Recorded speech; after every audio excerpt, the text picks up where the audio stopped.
ഇപ്പോൾ നിയമസഭയിൽ ആശാവർക്കർമാരുടെ സമരം നിയമസഭയിൽ ഉന്നയിക്കുകയാണ് പ്രതിപക്ഷം. ഒപ്പം ബംഗാൾ സർക്കാരിനെതിരായിട്ട് സമരം ചെയ്യുന്നത് വേൾഡ് ഹെൽത്ത് ഓർഗനൈസേഷൻ 75ാമത് ലോകാരോഗ്യ അസംബ്ലിയിൽ ഗ്ലോബൽ ഹെൽത്ത് ലീഡേഴ്സ് അവാർഡ് നേടിയ മനുഷ്യന്മാരാണ് സാർ.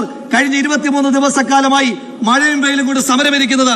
ബഹുമാനപ്പെട്ട മുഖ്യമന്ത്രിയോ ബഹുമാനപ്പെട്ട മന്ത്രിമാരോ അവരോടൊന്ന് സംസാരിക്കുവാനെങ്കിലും തയ്യാറായിട്ടുണ്ടോ? അവരുടെ സമരത്തെ ഒന്ന് ഗൗനിച്ചിട്ടുണ്ടോ?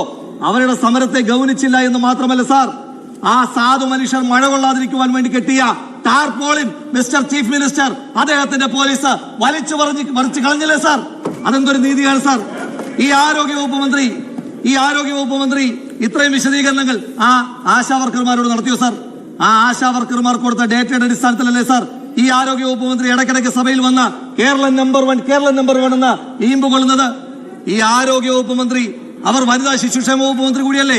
ഇത്രയേറെ വനിതകൾ അവിടെ സമരം ചെയ്തിട്ട് ആ വനിതകളോടൊന്നും സംസാരിച്ചില്ല എന്ന് മാത്രമല്ല സാർ, ആ വനിതകൾ, ആ സമരം ചെയ്യുന്ന സാധു മനുഷ്യർ അവർ ഈ ആരോഗ്യവകുപ്പ് മന്ത്രിയെ കാണുവാൻ, അവർ തന്നെ പറഞ്ഞത് ഈ ആരോഗ്യവകുപ്പ് മന്ത്രിയെ കാണുവാൻ ആരോഗ്യവകുപ്പ് മന്ത്രിയുടെ വീട്ടിൽ പോയപ്പോൾ വീട്ടിൽ വരണ്ട, ഓഫീസ് ടൈമിൽ ഓഫീസിൽ വരാൻ ആവശ്യപ്പെട്ടു സാർ ആരോഗ്യവകുപ്പ് മന്ത്രി.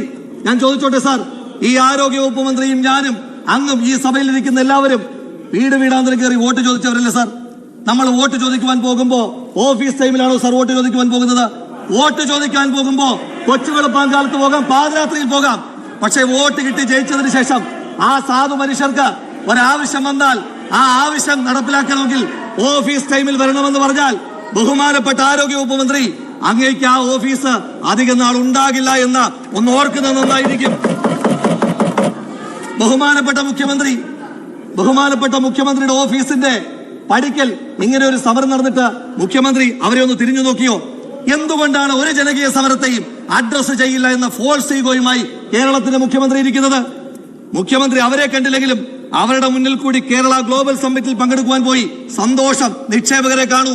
ഞങ്ങൾ 2003 ജിമ്മ് നടത്തിയപ്പോ, ഗ്ലോബൽ ഇൻവെസ്റ്റർ മീറ്റ് നടത്തിയപ്പോ അതിനെ തള്ളി പറഞ്ഞ ആളുകൾ 2025 ആണ്ടിൽ പേര് മാറ്റിയത് നടത്തുന്നതിനകത്ത് ഞങ്ങൾക്ക് സന്തോഷമേ ഉള്ളൂ. മാത്രമല്ല അത് നടത്തിയത് ഗ്രാൻഡ് ഹയാത്തിലാണ് സാർ. ഈ ഗ്രാൻഡ് ഹയാത്ത് നിർമ്മിക്കുമ്പോ ആ നിർമ്മാണത്തിനെതിരെ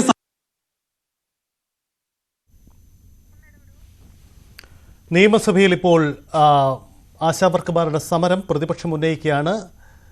MLA രാഹുൽ മാങ്കൂട്ടമാണ് ഈ വിഷയം ഉന്നയിക്കുന്നത്. നടത്തുമ്പോ നിറം മാറുന്നതിനെ പറ്റി ഓർത്ത് ഓന്തുപോലും കൺഫ്യൂഷൻ അടിച്ചിരിക്കുകയാണ് സാർ ഇവരുടെ മുന്നിൽ. ആശാവർക്കർമാരുടെ ശമ്പളം 21,000 രൂപയാക്കണമെന്ന് പറയുമ്പോ ഇപ്പൊ മന്ത്രി പോലും പറഞ്ഞെന്താ? ശ്രീ ഉമ്മൻചാണ്ടിയുടെ കാലത്ത്, അദ്ദേഹം മുഖ്യമന്ത്രിയായിരിക്കുന്ന കാലത്ത് 1000 രൂപയായിരുന്നു ഓണറേറിയം. ശരിയാണ് സാർ.